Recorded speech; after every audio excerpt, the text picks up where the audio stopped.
সুখেন্দু শেখর রায় সুস্মিতা দেবের পর প্রকাশ্যিক বড়াইক, যিনি তৃণমূল কংগ্রেসের রাজ্যসভার সাংসদ পদ থেকে পদত্যাগ করেছেন। শিবাশিসের কাছে চলে যাব। সুখেন্দু শেখর রায় সুস্মিতা দেবের পরে এবার প্রকাশ্যিক বড়াইক, অর্থাৎ দিনের হিসেবে দেখতে গেলে মাত্র 4 দিন, যেখানে তিনজন তৃণমূল কংগ্রেসের রাজ্যসভার সাংসদ তারা ইস্তফা দিলেন। কি কারণ জানিয়েছেন প্রকাশ্যিক বড়াইক? শিবাশিস।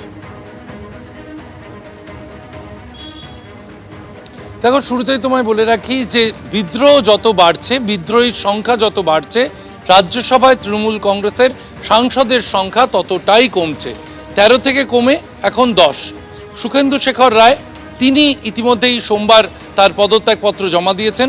বুধবার সুস্মিতা দেব এবং বৃহস্পতিবার অর্থাৎ আজকে রাজ্যসভার যিনি চেয়ারপারসন, উপরাষ্ট্রপতির কাছে তার পদত্যাগপত্র জমা দিয়েছেন তৃণমূল কংগ্রেসের রাজ্যসভার সাংসদ প্রকাশ্যিক বড়াইক।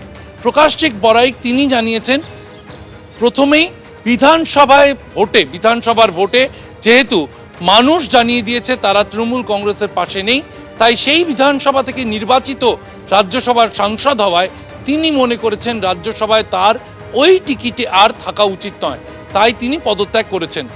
প্রকাশ্যিক বড়াইকের যদি ব্যাকগ্রাউন্ড দেখা হয়, প্রকাশ্যিক বড়াইক চা বলয়ে তিনি আলিপুরদুয়ারের বাসিন্দা।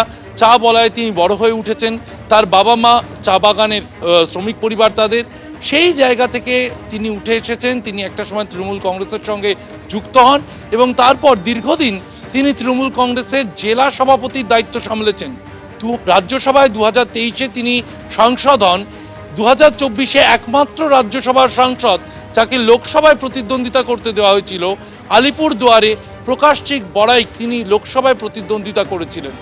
সেই প্রকাশ্যিক বড়াইক আজকে সরে দাঁড়ালেন রাজ্যসভার সাংসদ পদ থেকে, সরে আসছেন তৃণমূল কংগ্রেস থেকে।